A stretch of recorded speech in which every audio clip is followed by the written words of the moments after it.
Welcome to dot news. ఇప్పుడు మనం మైలవరం నియోజకవర్గంలో ఉన్నాము. ఇక్కడ నుంచి వైసీపీ అభ్యర్థిగా సన్నాల తిరుపతిరావు గారు పోటీ చేస్తున్నారు. ఈయన ఫస్ట్ టైం ఎమ్మెల్యే అభ్యర్థిగా పోటీ చేయబోతున్నారు. అలానే ఇక్కడ ఒక లెజెండ్ అంటే రాజకీయ అనుభవం ఎంతో ఉన్న కృష్ణప్రసాద్ మీద ఈయన పోటీ చేయబోతున్నారు. ఆయన గతంలో వైసీపీ నుంచి పోటీ చేసి గెలుపొంది మొన్నటి వరకు సిట్టింగ్ ఎమ్మెల్యేగా ఉన్న ఆయన ఇప్పుడు ఆయన టీడీపీకి వెళ్ళారు.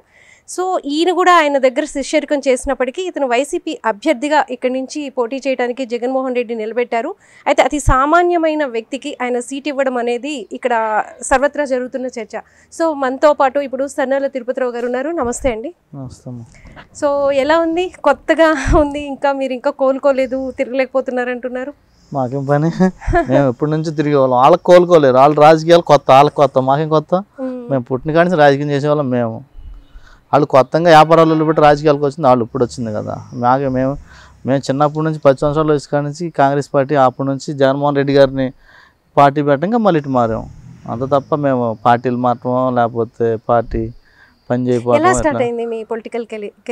అదే అప్పుడు జగన్మోహన్ రెడ్డి గారిని కాంగ్రెస్ పార్టీ ఇబ్బంది పెడతా ఉంటాం, ఇట్లా ఉంటాం. ఇక అప్పుడు మేమంతా కుర్రోళ్ళం అంతా కూడా జగన్ నమ్మటం ఉండాలి, పని చేయాలి, కష్టపడాలని పని చేసుకుంటూ వచ్చాం. కృష్ణప్రసాద్ గారికి మీరు శిష్యుడు అంటారు, అంటే ఏమి నేర్చుకున్నారు ఆయన దగ్గర నుంచి? మీరు ఏముంది ఆయన దగ్గర నేర్చుకోవడానికి? వ్యాపారాలు నాకేం పని, నాకే వ్యాపారాలు ఉన్నాయి. ఆయన శిష్యుడు అంటానికి ఆయన ఎప్పుడు అన్నాలైతుంది మా పార్టీలోకి వచ్చేసలు. ఆయన అంటే ఓకే, పార్టీలోకి వచ్చిన తర్వాతే మీకున్న పరిచయం ఆయనతో? అంతే కదా, మాకు ఎవరికి తెలుసు, ఈ కాన్స్టిట్యున్సీలో తెలియదు కదా. వైసీపీ కాబట్టి వైసీపీ అభ్యర్థిగా ఆయన గతంలో ఉన్నారు కాబట్టి మీ శిష్యుడికం అక్కడ ఉండింది, అంతే. అంత తప్ప మాకేం తెలుసు. లేకపోతే అసలు జగన్మోహన్ రెడ్డి గారు నేను క్యాండిడేట్ ఈయన పంపిస్తున్నానని తెలియకపోతే ఎవరికి కాన్స్టిట్యున్సీలో ఎవరికి తెలియదు అసలు ఆయన ఎవరో. ఆయన మొహమే కూడా ఎవరికి తెలియదు కదా. అది గెలిచా కూడా సగం మంది తెలియదు. కొన్ని రోజులు ఎక్కడ ఉండేవాడు, కొన్ని రోజులు హైదరాబాద్ అని, కొన్ని రోజులు అమెరికా అనేవాడు, ఎవరో తెలుసు. అంత ఇంట్రెస్ట్ కూడా రాజకీయాలు, వ్యాపారాలకి ఆయనకు ఇంట్రెస్ట్ ఉండేది. వ్యాపారంలో ఎవరికైనా ఉంటే అతని శిష్యులు ఎవరు ఉన్నారు, కానీ రాజకీయాల్లో అయితే ఆయన శిష్యులు ఎవరు లేరు. సో ఇప్పుడు ఎలా జరుగుతుంది ప్రచారం? వెళ్తుంటే మీరు అంటే ఇక్కడ జెడ్పీటీసీగా చేశారు కాబట్టి ఇంటింటికి ప్రభుత్వంలో కూడా మీరు పార్టిసిపేట్ చేసి ఉంటారు. ఎలా ఉంది అక్కడికి వెళ్ళినప్పుడు ప్రజల స్పందన ఎలా ఉంది? చాలా బాగుంది, చాలా బాగుంది. అంటే ఎలాంటి విషయాలు తెలిసేవి మీకు? అంతా వాళ్ళ సంక్షేమ పథకాలు ప్రతి ఒక్కరికి వెళ్ళినాయి. కులాలు, మతాలు, పార్టీలు సంబంధం లేకుండా. అది ఇంకా మాకు పార్టీకి బాగా స్టాండర్డ్ అయింది, ఫౌండేషన్ అయింది. సో ఇప్పుడు వెళ్తుంటే ఈ ఎలక్షన్ కోసం అంటే ఈక్వేషన్స్లో ఇప్పుడు ఇక్కడ కృష్ణప్రసాద్ సామాజిక వర్గం అంటే జగన్ గారు చెప్తూ ఉంటారు కదా, ఇది ధనికులకి మధ్య పెట్టుబడిదారులకి మధ్య అలానే పేదోళ్ళకి జరుగుతున్న ఒక యుద్ధం అని చెప్తారు. ఈ నియోజకవర్గం తీసుకుంటే దశాబ్దాలుగా ఒకే సామాజిక వర్గం నుంచి పోటీ చేసి గెలుపొందుతూ వస్తున్నారు. ఇప్పుడు ఫస్ట్ టైం బీసీ అభ్యర్థిని నిలబెట్టి జగన్మోహన్ రెడ్డి ఒక ప్రయోగం చేశారు. ఇది ఎలా ఉంటుంది? మీరు జనంలో వెళ్తుంటే స్పందన ఎలా ఉంది? చాలా బాగుంది, చాలా బాగుంది. మా బీసీ అనే కాదు, ఓసీ కూడా అన్నీ. ఇప్పుడు చౌదరి సార్లు కూడా అంటే ఈ కాన్స్టిట్యున్సీ అనేది కులాలకి ఏమంత ఇదేమవుతుంది, మతాలకి అంత ఇవ్వదు, కానీ మంచి వ్యక్తులకి అయితే ఇచ్చిద్ది, మంచి మనస్తత్వాలు, మంచి ఇదైతే ఇచ్చిద్ది. దానివల్ల దాంట్లో మొంగలు ఉంటుంది మైలవరం కాన్స్టిట్యున్సీ. దాంట్లో ఏదైనా సరే అది పార్టీ లెక్క కాకుండా వ్యక్తిగత లెక్క బాగుంటుంది. మీరు చాలా రిజర్వ్డ్గా ఉంటారు, బాగా కలుపుకోలేకపోతున్నారు, ఇంకా మంచిగా మాట్లాడి మంచిగా కలుపుకుంటే బాగుంటుంది అన్న అభిప్రాయాలు కూడా వ్యక్తం అవుతున్నాయి. అంటే రావడం వల్ల ఇలా ఉందా లేకపోతే అదే జెడ్పీటీసీగా పోటీ చేశారు? అంతకుముందు ఇప్పుడు గడప గడపకు మేము జోగి రమేష్ గారు ఉన్నప్పుడు తిరిగాం, కాన్స్టిట్యున్సీ మొత్తం గడప గడప తిరిగాం. అదేవిధంగా వసంత కృష్ణప్రసాద్కి ఇచ్చిన చేసాం. మళ్ళీ ఇప్పుడు ఒకటి చేస్తున్నాం. మాకు ఫస్ట్ టైం కాదే, కొత్త ఏం కాదు రాజకీయాల్లో. అప్పుడు నన్ను గారి టైంలో అప్పుడు కాంగ్రెస్లో అప్పుడు చేసాం. అప్సాన్ నన్ను గారు ఇక్కడ పోటీ చేశారు. మాకు కొత్త ఏం కాదు, వసంత కృష్ణప్రసాద్ కొత్త, మాకు కొత్త కాదు. ఆయన కొత్త, కలుపుకెళ్ళటం ఆయన కొత్త. పేదల దగ్గరికి రాడు, కింద స్థాయిలో ఉంటే ఆయనకి ఇష్టం ఉండదు. ఆయనకల్లా డబ్బు ఉండేవాళ్ళు, ఒక రేంజ్ కలవాళ్ళు. ఆయన పుట్టిందే గోల్డెన్ స్పూన్ లేదు పుట్టానని చెప్తాడు కదా, ఆ స్థాయిలో లెక్కేసుకుంటాడు తప్ప కింద సామాన్యులను అసలు పట్టించుకోడు. వాళ్ళని కూడా అసలు లెక్క చేయడు. డబ్బు నాకున్నది, డబ్బు పెట్టి దేనైనా కొనగలను అనే ఒక సంకేతం అయితే ఆయన దగ్గర ఉంది. అయితే గతంలో మనం వైసీపీ పార్టీకి 2019 ఎన్నికల్లో తీసుకుంటే కృష్ణప్రసాద్ కూడా కేవలం 14,000 ఓట్ల మెజారిటీతోనూ గెలిచారు. అవును. సో ఇప్పుడు ఇక్కడ డామినేటింగ్ క్యాస్ట్ వచ్చేసి వాళ్ళదే ఉంది ఆల్మోస్ట్, అంటే 15% ఆ సామాజిక వర్గానికి ఉన్నారు ఇప్పటికీ కూడా. కమ్మ సామాజిక ఎక్కడ వర్గం ఉంది? ఎందుకు లేదు? ఇక్కడ స్టాటిస్టిక్స్ చెప్తున్నాయి అవన్నీ. ఎంత ఉన్నాయి? 25% ఎస్సీస్ ఉన్నారు, 15% కమ్మ సామాజిక వర్గం ఉంది, ఎక్కడి నుంచి వచ్చారు? రిమైనింగ్ బీసీస్ ఉన్నారు. ఎక్కడి నుంచి లెక్కలు చెప్తున్నాయి. ఎక్కడి నుంచి వచ్చేదండి? నేను చెప్తాను. అదే లెక్కలే. మొన్న నాకు అదవరకు తెలియదు, మొన్న కులగ్రహణం చేశారు కదా, వాటిలో మేము చూసాం. మేము అదవరకు మేము ఏదో అనుకున్నాం, అమ్మో అంత ఉంది ఎంత ఉందని. అలాగే మొత్తం ఈ కాన్స్టిట్యున్సీ మొత్తం మీద ఉన్న 26,000. అదే బీసీ మొత్తం ఓటింగ్ ఉంది 1,30,000. అదే ఎస్సీ 70,000. ఇంకా ఇతర కులాలన్నీ కూడా 25% ఉందని ఇచ్చారు. అదే 70,000. మేము మొన్న రికార్డు ప్రకారం ఆన్ రికార్డే కదా, ఇదివరకు అంటే ఇప్పుడు మీరు చెప్పినట్టు లేదా వాళ్ళు చెప్పినట్టు చెప్తుంది పర్సెంటేజ్ చెప్తున్నారు, ఓట్ల ప్రకారం ఓట్ల ప్రకారం అంతే డిఫరెన్స్. అందులో మరి మీరు చెప్పిన 26,000 అన్నా కూడా అంతే వస్తారు కదా. అంతే మార్చి 29,000 ఉన్నాయి మరి యాదవులే. మరి ఆ లెక్కన ఏం వేసుకోవాలి? 29,000 ఈ కాన్స్టిట్యున్సీలో యాదవులు కూడా ఉన్నారు. గౌడస్ 20,000 పైచిలకు ఉన్నారు, వడ్రస్ ఉన్నారు 20,000 పైచిలకు. ఇంకా బీసీ కులాల్లో ఇంకా ముత్తరాజులు వీళ్ళంతా అన్ని కులాలు ఉన్నారు. సో డామినేషన్ మీదే ఉందంటారు. సో ఇది ఎలక్షన్కి ఉపయోగపడుతుందా మీకు? ఎలా ఈ సమీకరణలన్నీ ఎలా చేసుకుంటున్నారు, ఎలా కలుస్తున్నారు? కులాలను అయితే నేను ఎప్పుడు పట్టించుకోను. కులాలు ఓట్లు వేస్తాయి అనేది అట్లా ఇక్కడ ఈ కాన్స్టిట్యున్సీ వల్ల వ్యక్తిగతం. మంచి వ్యక్తి అయితే ఈ నియోజకవర్గం వ్యక్తిగతమా పార్టీగతమా? వ్యక్తిగతమే ఎక్కువ పని చేస్తుంది, పార్టీ తక్కువ పని చేస్తుంది. పార్టీ తక్కువ. అదేవిధంగా ఇప్పుడు మాకు ప్లస్ ఏంటంటే జగన్ అన్న పథకాలు వ్యక్తిగతం లేకోకుండా కులాలకు అతీతంగా ఇవాళ ఇచ్చాడు. ఏ ఇంటికైనా వెళ్ళి మేము ఓటు అడుగుతున్నాం. ఎదవరకు టీడీపీ ఇంటికి మేము లోపలికి వెళ్ళేవాళ్ళం కాదు, వాళ్ళు అని అంటారేమని. కాంగ్రెస్ పార్టీలు వెళ్ళేవాళ్ళం కాదు, తెలుగుదేశం వాళ్ళ ఇంట్లోకి ఓటు అడుగుతాను కూడా దాబాలను వెళ్ళేవాళ్ళం కాదు. ఇవాళ ప్రతి ఒక్క ఇంట్లోకి వెళ్ళిపోతున్నాం. ప్రతి ఒక్క ఇంటికి వెళ్ళి మాకు ఓటు ఏంటి అని అడుగుతున్నాం. వాళ్ళు కూడా సరే ఎంతో కొంత మీ వల్ల మేము ఉపయోగపడడం వల్ల మేము వేస్తాం. ఇక్కడ కులాలకి మతాలకి అతీతంగా జగన్మోహన్ రెడ్డి గారు పథకాలు నవరత్నాలు ఇంటింటికి పంపించారు. సో ఈ నియోజకవర్గంలో ఎలా ఇంప్లిమెంట్ అయింది? అది బాగా 100% అయింది. అసలు ఎక్కడ ఎవరికి నాయకులకో లేకపోతే ఇంకో వ్యక్తులకు డిపార్ట్మెంట్కో ఏం సంబంధం, మొత్తం అర్హులైన వాళ్ళకి మొత్తానికి వచ్చినాయి.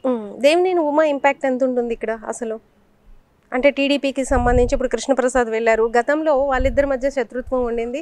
ఇక్కడ అసలు టీడీపీ పార్టీనే లేకుండా చేస్తాను, తుడిచిపెట్టుకుపోయేలా చేస్తానని కృష్ణప్రసాద్ కామెంట్ చేశారు. సో ఇప్పుడు ఆయనే ఆ పార్టీలోకి వెళ్ళారు. మరి ఆయన చేసింది పార్టీది అంటారా లేకపోతే ఉమా లైఫ్ ఇదైందంటారా? అది మీరే చెప్పాలి, వాళ్ళిద్దరిని అడగాల. మీకు ఇక్కడ బాగా రాజకీయాలు తెలుసు కదా, ఈ ఏరియాలో మీరు తిరిగిన వాళ్ళు, మీరు ఇప్పుడు ప్రత్యర్థులు వాళ్ళు అందరు కలిసి. వాళ్ళు ప్రత్యర్థులు నాకెందుకు? నేను అసలు నాకు ప్రత్యర్థులు వాళ్ళని నేను ఎప్పుడు అనుకోవట్లేదు, నాకు ఊహించుకోవట్లేదు. ఎందుకంటే నేను ఈ గ్రామానికిలో పుట్టా, ఈ నియోజకవర్గంలో పెరిగా, ఇక్కడే కలిసి చిన్నప్పటి నుంచి రాజకీయం అనేది అనంతో నేను నడిచా. ఏదన్నా చెప్పుకుంటే మా ప్రజలకి నేను ఇది మంచి చేస్తారు రేపు నేను వస్తే. మా అందరూ కూడా అన్న బావ అక్క జిల్లా అంటే తిరిగినోడే కదా. ఏదన్నా నేను ఒక అవకాశం ఇస్తే మీ అందరికీ మేలు చేస్తాం. ఉన్న దాంట్లో మనం మెరుగ్గా పని చేసుకుందాం. ఎక్కడికో వెళ్ళి ఎవరికో మొక్కాల్సినంత అవసరం లేదు. ఫోన్ చేస్తే మీ దగ్గరికి నేను వస్తాను, ఏ అవసరం ఉన్నా నేను తీస్తాను అనేది నేను చెప్పుకుంటూ వెళ్తున్నా. కానీ వాళ్ళని ఎవరినో తిట్టాలి, వీళ్ళని ఎవరినో పొగడాలి, వాళ్ళ గురించి అసలు నేను ఎట్లానే ఉంటా. నేను జెడ్పీటీసీకి గెలిచినా కానీ కొంతమంది అంటూ ఉండేవాళ్ళు, నువ్వు జెడ్పీటీసీ సామాన్యులాగా ఉంటావు ఏంటి, వార్డు నెంబర్ కూడా ఇవాళ డిగ్నిటీ మీద. నేను ఒక రైతు కుటుంబంలో పుట్టి ఎలా ఉంటాను, నాకు అంతా అదే నాకు ఇష్టం ఎక్కువ ఫస్ట్ నుంచి కూడా, అంతే తప్ప వేరే ఇవన్నీ. జగన్మోహన్ రెడ్డి గారికి మీకు ఉన్న అనుబంధం ఏంటి? జగన్మోహన్ రెడ్డి గారికి మాకున్న మా ఆయన మీద మాకున్న పిచ్చే, ఏం లేదు అనుబంధం అంటే ఏముంది. నేను చూసిందే 2 సార్లు, అప్పుడు ఫస్ట్లో వెళ్ళాము, తర్వాత గడప అప్పుడు ఒకసారి, మొత్తం 5-6 సార్లు 10 సార్లు. మరి ఇప్పుడు మిమ్మల్ని పిలిచి సీట్ ఇవ్వాలని ఆయనకి ఎందుకు అనిపించింది? ఎలా ఈ సీట్ ఎలా వచ్చింది మీకు? ఆయన ఇచ్చాడు పిలిచి. అదే ఎలా ఇచ్చాడు, ఎలా ఐడెంటిఫై చేశారు, ఎవరు చెప్పారు? తెలియదు, ఆ విషయాలు కూడా నాకు కూడా తెలియదు అసలు. సరే, ఫస్ట్ పిలిచినప్పుడు ఏం మాట్లాడారు? కనీసం పిలిచినప్పుడు ఇదే చెప్పాడు, తర్వాత మైలవరం కాన్స్టిట్యున్సీ బాగుంది చేసుకో. ఇప్పుడు ఎన్ని రోజులైంది చెప్పి? వాళ్ళకి అంటే ఎన్ని నెలలైంది? పోనీ 2 నెలలు 3 నెలలు వచ్చింది. అంటే జస్ట్ ఎలక్షన్ ముందు. అంటే కృష్ణప్రసాద్ గారు వెళ్ళిపోతారని తెలిసి చెప్పారా, లేకపోతే ఈ సీటు బీసీకి ఇవ్వాలనే సంకల్పంతో చెప్పారా? ఆ రోజున విషయం ఏంటంటే జరిగినది కూడా మన సిద్ధం సభలు పెట్టాం ఏలూరు. బస్సులు అవి పంపించాలి, అవన్నీ పంపిస్తుంటే అతను వద్దు బస్సులు మీరు వెళ్ళొద్దని ఆపని నాయకులు ఫోన్ చేస్తే నాయకులు హైకమాండ్కి ఫిర్యాదు చేశారు. చేస్తే ఆ రోజునే నన్ను పిలిచారు. పిలిచి అతను అంటే మోసం చేస్తున్నాడు ఎలా నేను అనుకోలేదు. అంటే అంత ముందు రోజునే ఒక 70-80 కోట్ల రూపాయలు బిల్లు అని కొట్టించుకొచ్చుకున్నాడు. నేను ఉంటానన్నా నీ పాటలో ఉంటా అది ఇది అని బతులు అనుకొని రికమెండేషన్లు చేయించుకొని వచ్చాడు. అని వచ్చి బయటకు వచ్చి మోసం చేశాడు. ఇంకా ఎట్లా ఏరే రూట్లో ఉన్నాడని మనల్ని పిలిచారు. పిలిచాక నేను చెప్పాను, నా వల్ల అక్కడ అయింది, నేను ఒక సామాన్య కుటుంబంలో పుట్టా అంటే, కాదులే నీ దగ్గర ఆర్థికంగా బలంగా కంతుడు కాదు కానీ కాదు నీకు రాజకీయంగా మంచిది ఉంది కాబట్టి నువ్వు వెళ్ళిపో, నీకు సరిపోద్ది, నువ్వు పని చేసుకుంటూ ఉంటే అందరిని వెనకాల వస్తూ ఉంటారు. అదే రకంగా ఆ రోజున వచ్చిన కాడి నుంచి కూడా ఇవాళ వరకు కూడా కష్టపడుతున్నాం. ఇంకా పార్టీని ముందుకు తీసుకొచ్చా. అందరూ కూడా నాకు సహాయం ఇచ్చారు. నా పార్టీలో ఉన్న నాయకులు మొత్తం కూడా ప్రతి ఒక్కరు కూడా సహాయం ఇచ్చారు. అలానే ఇప్పుడు కృష్ణప్రసాద్ గారు అంటే ఇక్కడ టీడీపీ నుంచి పోటీ చేస్తున్నారు అంటే ఫైనాన్షియల్గా ఆయన్ని తట్టుకునే పొజిషన్ మీకు లేదు. సో వైసీపీ నుంచి ఎలాంటి సపోర్ట్ ఉంది మీకు? ఫైనాన్స్లో అంత అవసరం కూడా లేదు. ఫైనాన్స్కి ఎప్పుడు కూడా అంత డిపెండెన్స్ ఎవరు. అయ్యో అదేంటి అలా అంటారు? జనం రావాలంటే ఇవ్వాలి, ఏది చేయాలన్నా డబ్బులు లేదే ఏ పని అవ్వదు కదా. నేను మొన్న నామినేషన్ వేసాను. నేను మా ఫ్రెండ్ ఒక అతను ఈ వాటర్ ప్యాకెట్లు నేను తెప్పిస్తానన్నాడు. ఇంకో ఫ్రెండు కొన్ని గ్రామాలు నేను చెప్పాను నా దగ్గర డబ్బులు లేవు మీకు ఇస్తానికైతే అట్లా లేదు, నేనేదో కొద్దిగా మంది అంటే అసలు మేము అడిగాము డబ్బులు, మేము అడిగామని నాకు నామినేషన్ కూడా పింఛన్దారులు అందరూ చందాలు ఇచ్చారు. ఎంత ఇచ్చారు? 1,35,000 ఇచ్చారు. పింఛన్దారులు అర్థం తీసుకొచ్చి చందాలు ఇచ్చారు. వేస్తాం అలాగానే కొంతమంది అంటే, కాకపోతే బాగా నేను అనుకున్న దానికి ఒక 10,000 అలా వస్తారని మా ఫ్రెండ్స్ కూడా వాళ్ళు కూడా నాయకులు కూడా అనుకున్నారు. కానీ 30,000-40,000 అయ్యేపటికి కొంచెం తట్టుకోలేకపోయాం. మేము ఊహించలా అంత అంటే అది స్వచ్ఛంగా వచ్చిన వాళ్ళు ఎర్ర టగ్గిలో కూడా ఆ టైంలో కూడా వచ్చేసేసి నేను నామినేషన్ వేసి బయటకు వచ్చేదాకా కూడా కదలదు అసలు. అది చూస్తేనే నాకు అసలు కళ్ళమ్మ నీళ్ళు వచ్చినాయి. ప్రేమ అనేది సంపాదించుకోవడం అనేది మామూలు విషయం కాదుగా. నువ్వు ₹1,00,000 డబ్బులు ఇచ్చినా నిలబడరు ఆ ఎగ్గులో. వాళ్ళకేం పని అసలు? ఎర్ర టగ్గి 45 డిగ్రీలు ఎగ్గిలో మనం కాసేపు ఉంటేనే ఎందుకులే వెళ్ళిపోదాం అనుకుంటా. పొద్దున 9 గంటలకి వచ్చి బయటకు వచ్చి 2:30 దాకా ఉన్నారంటే ఏంటంటారు? ప్రేమ వెనుక ఏంటి? మీరా జగన్ గారా? జగన్ అన్న అదైతే జగన్ అన్నే. అది దాంట్లోకి పూర్తి నేను చెప్తాను జగన్ అన్న. అదే రకంగా నేను మొన్న చూసా కదా, విజయవాడలో చూసా.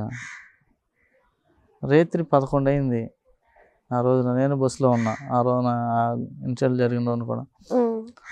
11 గంటలకు కూడా వెళ్ళా లేడీస్ పిల్లల్ని వేసుకొని, చిన్న పిల్లల్ని వేసుకొని. సో జగన్ గారికి తలకి దెబ్బ తగిలినప్పుడు మీరున్నారు. ఏంటి మీ ఫీలింగ్స్? ఆ బస్సులో వాళ్ళ ఫీలింగ్స్, జగన్ గారి ఫీలింగ్స్ వాళ్ళు అన్నారు కదా. మళ్ళీ కోడికత్తి లాగానే ఇప్పుడు కూడా ఒక రాయి డ్రామా ఆడాడు జగన్మోహన్ రెడ్డి అన్నారు. అది రియల్ కనపడుతుంది కదా, ఎవడ కొట్టించారో ఏంటో కనపడుతుందిగా. అది ఇప్పుడు డ్రామాలు ఆడాల్సినంత అవసరం మాకేముంది? డ్రామాలు ఆడేవాళ్ళం అయితే వీళ్ళకి మళ్ళీ ఏ బీజేపీ ఉన్నో ఏ పవన్ కళ్యాణ్కో కాసిందని జగన్ కూడా డబ్బులు ఇచ్చి డ్రామాలు ఆడాడు కదా వాళ్ళ దగ్గరికి వెళ్ళి. అంత అవసరం లేదు కదా జగన్ అన్నకి. దేనికి అసలు? ఇప్పుడు మేనిఫెస్టో చూసారా ఈరోజు? విన్నారా? ఎలా ఉంది? బాగుంది, చాలా బాగుంది. అంటే బీసీలకి ఇంకా ప్రాధాన్యం లభించిందంటారా? ఎలా ఉంది? బాగా ఎక్కువ ఆర్థికంగా అంటే రాజకీయంగా కాకుండా ఆర్థికంగా కూడా బాగా ఉంది, బాగా అనుకూలంగా. టీడీపీ కామెంట్స్ చేస్తుంది కదా జనరల్ గా ఏంటంటే బీసీలని జగన్మోహన్ రెడ్డి వాడుకుంటున్నాడు, బీసీ కార్డు ఉపయోగించి తను ఓట్లు సంపాదించుకోవడానికి ప్రయత్నిస్తున్నాడు, ఇలాంటి విమర్శలన్నీ కూడా ప్రతిపక్షాల నుంచి వస్తున్నాయి. మీరేమంటారు యాజ్ ఎ బీసీగా? అందులోనూ ఫస్ట్ టైము మీరు చెప్తున్నారు ఒక సామాన్య కుటుంబం నుంచి, రైతు కుటుంబం నుంచి వచ్చాను అని. మీలాంటి వాళ్ళకి సీట్లు లభించడం అనేది మీకున్న ఇదేంటి ఫీలింగ్ ఏంటి? అది ఇప్పుడు విమర్శిస్తున్నారు అంటున్నావు కదా మీరు, వాళ్ళకి అసలు విమర్శించే హక్కు కూడా లేదు బీసీలని లేదా జగన్మోహన్ రెడ్డి గారిని. ఎందుకంటే ఇప్పుడు నన్ను ఒక బీసీని ఇక్కడ పెట్టాడు, దమ్ము ధైర్యంగా నేను గెలిపించుకోగలను. నా మీద ఎవరిని పెట్టాలా? టీడీపీకి కూడా బీసీలు ఉన్నారు కదా, బీసీలు అందరూ కూడా ఉన్నారు కదా, ఆయనకి బీసీల మీద ప్రేమ ఉంది కదా, మళ్ళీ బీసీనే పెట్టాలిగా. 1,000 కోట్లు దాచుకున్న ఆయన తీసుకొచ్చి పెడతా. నా పక్కన ఉన్నాడు ఆయన ముస్లిమ్స్ బీసీఏ, ఆయన ఒక కార్పొరేటర్, ఆయన మీద ఎవరిని పెట్టాలా? శేఖర్ ఎవరిని పెట్టాలా? అక్కడ ఉన్న ఒక ముస్లిమ్స్ మైనార్టీనో వాళ్ళ పార్టీలో ఉన్నారు. బీజేపీ వాళ్ళని పెట్టారు కదా, సుజనా చౌదరి వచ్చారు. అదే ఫ్లైట్లో వచ్చి 100 కార్లు వేసుకొచ్చి ప్రచారం చేసి మళ్ళీ ఫ్లైట్లో వెళ్తున్నాడు. ఆయన్ని పెట్టారు. ఈయన ఇక్కడ నన్ను పెట్టిన ఆయన ఇద్దరు ఫ్రెండ్స్, నా మీద ఈయన పెట్టారు. అది అంటే ఒక సింపుల్ పర్సన్స్ మీద ఒక పెద్ద ఏనుగుల్ని తీసుకొచ్చి పెట్టినట్టు. అంటే మరి అది ఎవరి మీద ప్రేమ ఉంది? ఎవరికి ఉంది? బీసీల మీద ప్రేమ ఉందా? టీడీపీకి పగే కదా, బీసీలు తొక్కేయాలన్న ఆలోచనే కదా. ఎందుకు వాళ్ళకి మాత్రం ఎందుకు వస్తుంది? పైకి తీసుకురావాలనుకో. ఇప్పుడు జగన్మోహన్ రెడ్డి గారు బీసీలకి ఎంతో కొంత తోడు ఉండాలి, బీసీలు పై తీసుకురావచ్చు అని నా యాస్మెంట్ వాళ్ళకు ఇంకోళ్ళకి టికెట్లు ఇచ్చారు. అక్కడ వీళ్ళు ఎవరికి ఇవ్వాలి? సేమ్ అదే కులంలో లేకపోతే పక్కన ఇంకా సామాజిక వర్గాల్లో బీసీలు ఇంక ఉన్నారు కదా, వాళ్ళకి ఇవ్వాలి కదా, వాళ్ళని పైకి తీసుకురావాలి కదా, వాళ్ళని కూడా ఇవ్వాలి కదా. మీ నియోజకవర్గంలో పవన్ కళ్యాణ్ ఇంపాక్ట్ ఎంత ఉంటుంది? అంత పెద్దగా ఉండదు. ఎందుకని? ఇక్కడ కూడా ఆ సామాజిక వర్గం కూడా ఎక్కువే ఉన్నారు కదా, పవన్ కళ్యాణ్ ని బాగా అభిమానించే వాళ్ళు చాలా మంది ఉన్నారు, అతను లీడర్ కావాలి అనుకుంటున్న వాళ్ళు. సో మీకెందుకు పోటీ కాదు? వాళ్ళు పోటీ లేరని కావాలని కోరుకునే వాళ్ళు ఉన్నారులే కానీ ఈ టీడీపీతో కలవటంతో లేరు. టీడీపీతో కలవటంతో అసలు వదిలేసేసారు. పవన్ కళ్యాణ్ కూడా వదిలేశారు. ఎందుకంటే ఫస్ట్ నుంచి ఇక్కడ కాపు కమ్మ అనేది ఒక వైరం ఉంటుంది కృష్ణా జిల్లాలో. అటు కాపు ఇటు కమ్మ వీళ్ళిద్దరికి కూడా. ఎందుకంటే రంగా గారిని చంపింది వీళ్ళే, ఈ చంద్రబాబు నాయుడు, ఇప్పుడు ఈ వసంత కృష్ణ ప్రసాద్ నాన్న, వీళ్ళే అప్పుడు ప్లాన్ లేదు చంపింది వీళ్ళే. అతను ఎవరు? కోడెల శివప్రసాద్ అంట. అంటే పెద్దలు అంటూ ఉంటారు, మనకి తెలియదు, చెప్తూ ఉంటారు. మనకి అంత అప్పుడే చిన్నపిల్లలు పుట్టిన మనకి అసలు అంత ఇది కూడా లేదు. వీళ్ళందరూ చెప్తూ ఉంటారు. అప్పటి నుంచి కూడా కాపులు ఎవరిని అడిగినా కానీ మా కమ్మూరు మమ్మల్ని చంపేశారంట అంటారు, మా రంగ గారిని చంపారంటారు. దానివల్ల అంత ఇది జిల్లాలో పెద్దగా ఉండదు అంత తప్ప. సింగిల్గా పవన్ కళ్యాణ్ పోటీ చేస్తే మళ్ళీ ఉంటుంది. కాపులనే కాదు, ఇంకా ఇతర బీసీ కులాలు కానీ, ఎస్సీ కులాలు కానీ, ఎస్టీ కులాలు కానీ అట్లా ఉంటుంది. మళ్ళీ సపరేట్గా పవన్ కళ్యాణ్ అనేది పోటీ చేస్తే అసలు ఏ వ్యక్తి పోటీ చేస్తున్నాడో ఎవరు అసలు ఓటు కూడా అడగకుండా ఓట్లు పడిపోతారు. అది ఉంటుంది. సో మీకు అడ్వాంటేజ్ అయింది ఇది, ఆయన వాళ్ళతో కలవడం మీ గెలుపుకి. అది వాస్తవమే, అది వాస్తవమే. లాస్ట్ అంటే 19 నుంచి ఈ 24 వరకు వైసీపీ ప్రభుత్వంలో ఈ నియోజకవర్గంలో, మొత్తం స్టేట్ వైడ్ అడగట్లేదు, ఈ నియోజకవర్గంలో ఎలాంటి అభివృద్ధి జరిగింది? మంచి అభివృద్ధి. అదే ఏమేమి జరిగినాయి? డ్రైన్లు కానీ, సీసీ రోడ్లు కానీ చాలా పోసాం. వాళ్ళేం రోడ్లు వేయలేదంటారు, మీరేం రోడ్లు జరిగినాయి అంటున్నారు. మీరు వెళ్తా చూడండి. ఇప్పుడు వచ్చిన రోజు నేను వచ్చింది బాగానే ఉంది, అది పెద్ద రోడ్డు కూడా, డబల్ రోడ్డు, అవి జరిగినాయి ఆల్రెడీ చాలా చోట్ల. నేను అడిగేది అంటే విలేజెస్ కనెక్టివిటీ రోడ్స్. ఇప్పుడు మీ మైలవరం గ్రామంలోకి వెళ్ళండి, 2 సందుల్లోకి వెళ్ళండి, అక్కడ వసంత కృష్ణ ప్రసాద్ పేరు, ఒక ఫోటో, ఒక శిలాపలకం ఉంటుంది. ఈ గ్రామంలో ఎన్ని ఉన్నాయి మీరే తిరిగి చూడండి. అయినా అవ్వలేదా? అవన్నీ అంటే ఉన్నది మీ ప్రభుత్వమే కదా. పెండింగ్ ఎందుకు పండి? అసలు అన్ని రోడ్లు అయిపోతున్నాయి కదా, శిలాపలకం పెట్టి ఓపెన్ చేసేది. రోడ్డు పూర్తి అయితేనే కదా ఓపెన్ చేసేది. అంటే ఓపెన్ చేసి వదిలేసారేమో అనుకుంటున్నా. ఓపెన్ చేసి వదిలేదు, కంప్లీట్ అయితేనే శిలాపలకం వేసి ఓపెన్ చేసేది. శంకుస్థాపన చేయటం వేరు, శిలాపలకం వేసి ఓపెన్ చేయటం వేరు కదా. ప్రతి ఒక్కటి చూడండి, లేకపోతే ప్రతి ఒక్క సచివాలయానికి వెళ్ళండి, ఎల్ఐ సెంటర్కి వెళ్ళండి, ఆర్బీకేలకి వెళ్ళండి, దేనికైనా వెళ్ళండి, ప్రతి ఒక్కటి వసంత కృష్ణ ప్రసాద్ ఫోటో, జగన్మోహన్ రెడ్డి గారి ఫోటో ఉంటుంది. లేకపోతే పేర్లు ఉంటాయి. ఇవన్నీ జరిగినాయో లేదా సరే చూపించండి. మేము చెప్తే ఒకలా జనం నమ్మరు. ఇప్పుడు అన్నదాకా నీకు అవసరంలో ఒక 3 నెలల క్రితం, ఇప్పుడు జనం ఒక 4 నెలల క్రితం దేనైనా అవసరం నువ్వు ఎక్కడ అభివృద్ధి చేసావు అన్నాడు. ఈ జిల్లా మొత్తం మీద, ఉమ్మడి కృష్ణా జిల్లా మొత్తం మీద నేను హైయెస్ట్ అమౌంట్ తెచ్చింది నేనే, హైయెస్ట్గా అభివృద్ధి చేసింది నేనే. సీసీ రోడ్లు ఎన్ని పోసాను, ట్రైన్లు ఎన్ని పోసాను అని రికార్డుకి ఇచ్చాడు. అది ప్రతి ఒక్క ఛానల్లో ఉంది. నేను ఏమన్నా మీకు ఇస్తాను. దేవనమ్మా నువ్వు ఉన్న 10 సంవత్సరాలు ఏం తెచ్చావు, ఏం చేసావు, నువ్వు ఎక్కడెక్కడ ఏం పోసావు చూపించు అని రికార్డుగా ఇతనే చెప్పాడు.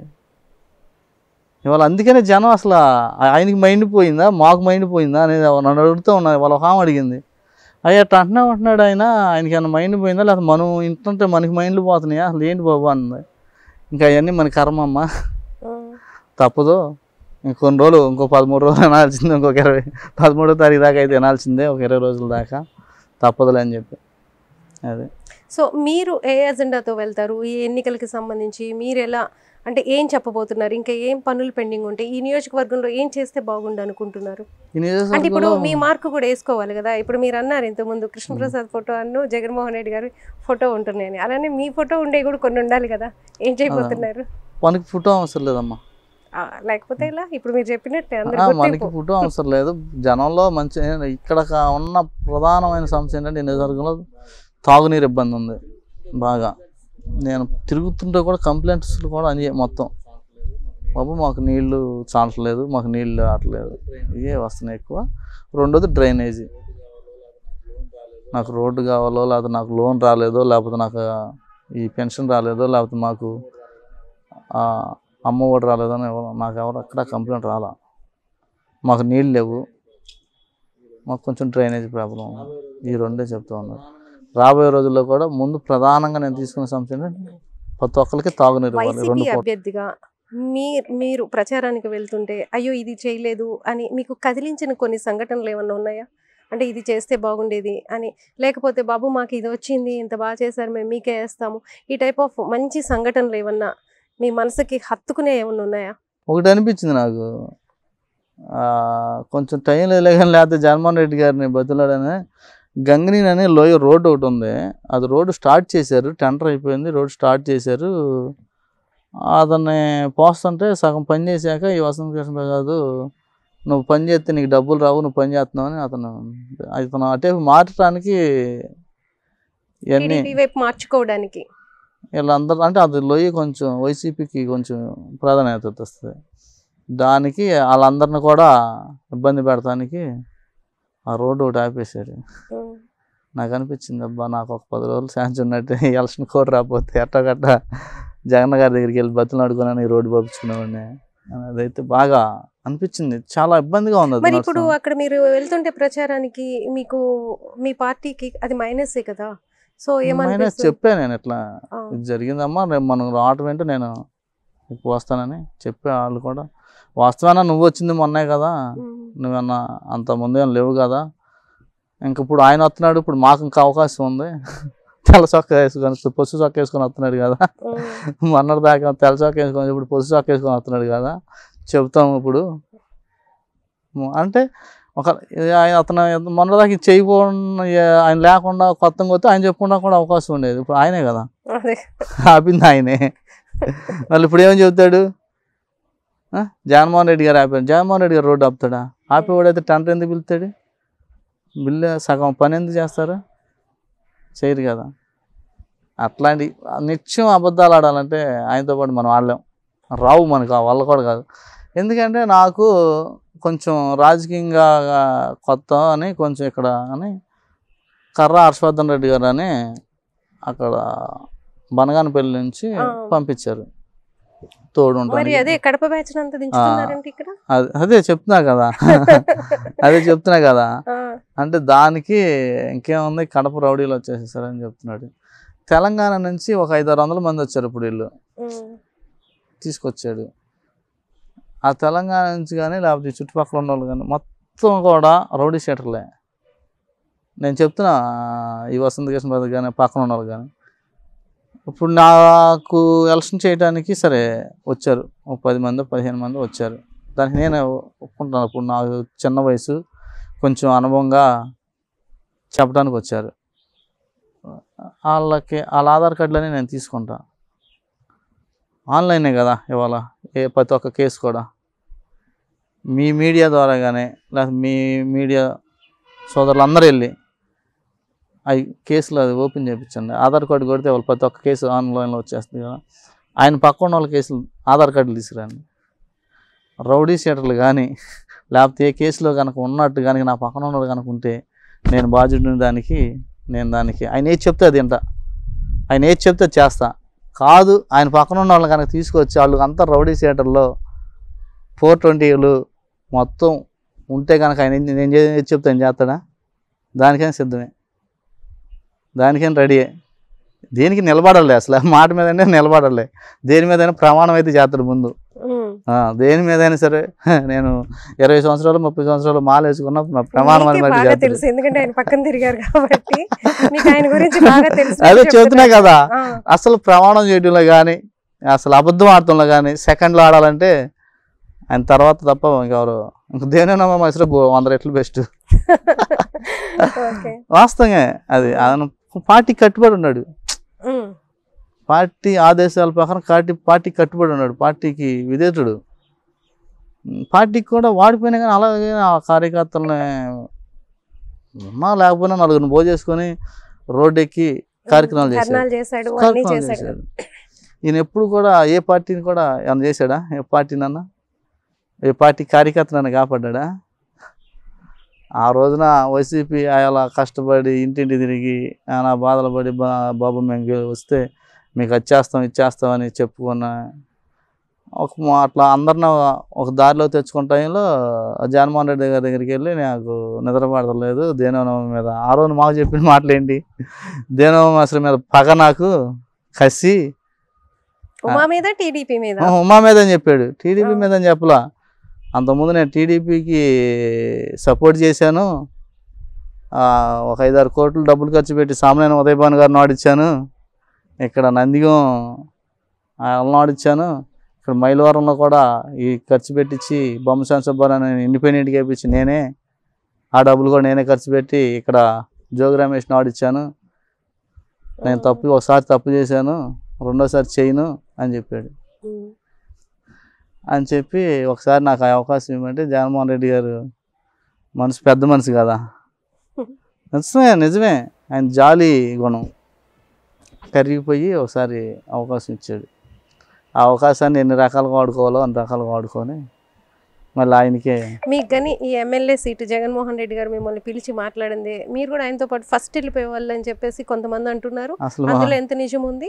మాకు ఊపిరి పోయినా మాకు జగన్మోహన్ రెడ్డి గారు వసంత కృష్ణ ప్రసాద్ కాదు, ఇంకొకరు కలిసిన మాది ఫస్ట్ నుంచి కాంగ్రెస్ పార్టీ నుంచి వైఎస్ఆర్ పార్టీ, అంత తప్ప మళ్ళీ ఊపిరి పోయినా మళ్ళీ పార్టీ జెండా మార్చాలో లేకపోతే అసలు అట్లాంటి ఆలోచనలు కూడా మాకేం అవసరం ఉంది? అసలు మాకేమున్నాయి?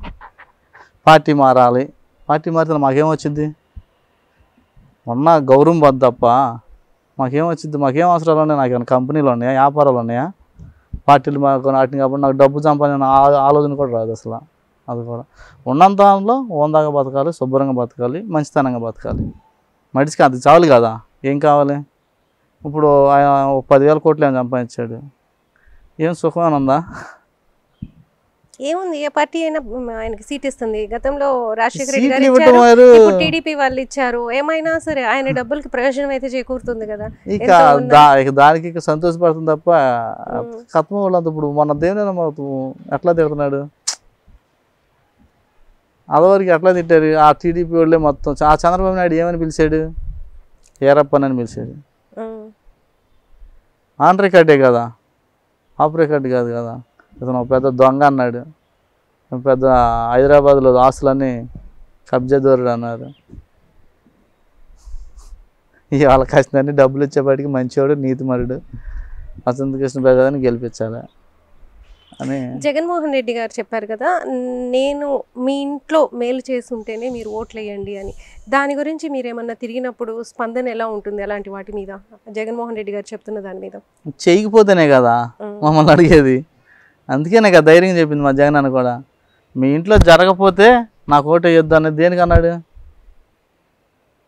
కానీ తీసుకున్న వాళ్ళందరూ ఆ ప్రయోజనం పొందిన వాళ్ళందరూ వేస్తారు. అంటే వాళ్ళకు కూడా ఫస్ట్ నుంచి కొన్ని పార్టీస్ ఉంటాయి కదా, మీరెంత పార్టీ రహితంగా పదవులు ఇచ్చి ఐ మీన్ మీరు ఇది పథకాలు ఇచ్చినా కూడా ఉంటుంది కదా, అది ఎంత పర్సంటేజ్ వేస్తారంట? మీరు ఒకటి చెప్పినట్టు తీసుకున్న వాళ్ళందరూ ఇస్తే ఇంకా తెలుగుదేశం వాళ్ళ పార్టీ ఉండదు. తెలుగుదేశం పార్టీ ఉండిద్దా? అందరికి వెళ్ళినాయి కదా, వాళ్ళ పార్టీ వాళ్ళకి కూడా వెళ్ళినాయి కదా. ఒక్కొక్కళ్ళు ఉంటారు, సానుభూతి పరులు ఉంటారు, అంటే అభిమానం కొంతవరకైనా ఇప్పుడు గతంలో మీకు లేని ఓటింగ్, మీ పార్టీకి లేని ఓటింగ్ ఇప్పుడు ప్లస్ అవుతుందంటారా ఈ పథకాల ద్వారా? అది అయింది కదా, అంతా కొంత అయింది కదా. సరే 10 ఉన్నాయి అనుకో, సరే 5 పోయి 4 అన్నా ఉంటాయి, ప్లస్ అవుతాయి కదా. నలుగురి కన్నా జాలి ఉండేది కదా. జగనన్న మనకి అడగకుండా మేలు చేసాం కదా. వాళ్ళు కనుక వాళ్ళ ఇంటికి వెళ్ళి వీళ్ళ ఇంటికి వెళ్ళిన జన్మభూమి కమిటీ ఇంటికి, సర్పంచ్ ఇంటికి, ఎంపీపీ ఇంటికి, జెడ్పీ ఎన్ని తిరిగేవాళ్ళు వాళ్ళ పార్టీలో. ఇవన్నీ తిరిగినా అయ్యాయి కాదు, మళ్ళీ ఎంతో కొంత కమిషన్లు ఇవ్వాలి వాళ్ళకి, అయ్యాయి కాదు. ఏంటి జగన్మోహన్ రెడ్డి గారు మీరేదో భయపడుతూ వెళ్తే చెప్పారంటే, పోనీ నేను ఇక్కడ చేస్తాను అక్కడికి వెళ్ళి చేయి పులివెందులు వెళ్ళని, ఏంటి అసలు ఆ సందర్భం ఏంటి, ఎందుకు చెప్పారు? అంటే ఈ కాన్స్టిట్యున్సీ కొంచెం చాలా పెద్దదే, పెద్ద కాన్స్టిట్యున్సీ, చాలా పెద్దదే. రాష్ట్రంలోనే ఇది 3వది జనాభా పరంగా. అంటే ఓట్లుగా 290 చిల్లర వచ్చినాయి. విస్తీర్ణ కూడా పెద్ద, జనాభా వచ్చి 5-6 రాష్ట్రాలు ఉంటారు ఇక్కడ. మళ్ళీ అలా ఉంటుంది. కొంచెం అన్న ఇంత కాన్స్టిట్యున్సీ నేను ఎక్కడ తిరిగాను, అటు పక్కేమో పెద్ద డబ్బున్న మహామరుడు వస్తున్నాడు అంటే, ఆ డబ్బున్నోడు సంగతి నీకు తెలుసు అన్నాడు. తెలుసు అన్న, ఇంకెందుకు నీకు వెళ్ళిపో అన్నాడు. ఎందుకంటే వసంత కృష్ణ ప్రసాద్ డబ్బు ఉంది కానీ మంచి చేసే మనస్తత్వం లేదు. ఒక చీప్ మెంటాలిటీ, దానివల్ల బాగా ఇది. థ్యాంక్ యూ సో మచ్ అండి, చాలా విషయాలు చెప్పారు. తిరుమలరావు గారు ఫస్ట్ టైం పోటీ చేస్తున్నప్పటికీ రాజకీయాల్లో చాలా అనుభవం ఉన్నట్టే మాట్లాడుతున్నారు. మామూలుగా జగన్మోహన్ రెడ్డి కానీ లేకపోతే చాలామంది అనుకుంటున్నారు ఆయన నోరు తెరవడు మాట్లాడాడు అని, అలా అని ఏం లేదు. చాలా మంచిగా తన ప్రత్యర్థికి ఉన్న వీక్నెసెస్ అన్నీ కూడా, ఎందుకంటే ఆయనతో పాటు తిరిగారు కాబట్టి బాగా తెలుసు. ఇప్పుడు వాటిని తన అస్త్రాలుగా ఉపయోగించుకొని ఇక్కడ ప్రచారం చేస్తున్నాడు. ఇక జగన్మోహన్ రెడ్డి ప్రవేశపెట్టిన పథకాలు కావచ్చు, ఈరోజు మేనిఫెస్టో కూడా రిలీజ్ అయింది. ఇంకా కొంతవరకు ఎక్స్టెండ్ చేస్తూ పొడిగిస్తూ కొన్ని పథకాలకి జగన్మోహన్ రెడ్డి పెన్షన్స్ కావచ్చు, లేకపోతే ఈబీసీ నేస్తం, ఇలాంటి వాటన్నిటిని కూడా కొంత పొడిగిస్తూ, అంటే అమౌంట్స్ కూడా పెంచుతూ ఆయన అనౌన్స్ చేశారు. కాబట్టి అవి కూడా వీళ్ళకి ఉపయోగపడతాయి అనే భావనలో వైసీపీ నేతలు ఉన్నారు. అలానే తిరుమలరావు గారు కూడా తన విస్తృతంగా ప్రచారం చేసుకుంటూ గడప గడపకి వెళ్తూ తనకి ఓటేయమని చెప్పేసి అడుగుతున్నారు. థ్యాంక్ యూ సో మచ్ అండి. థ్యాంక్స్ అమ్మ.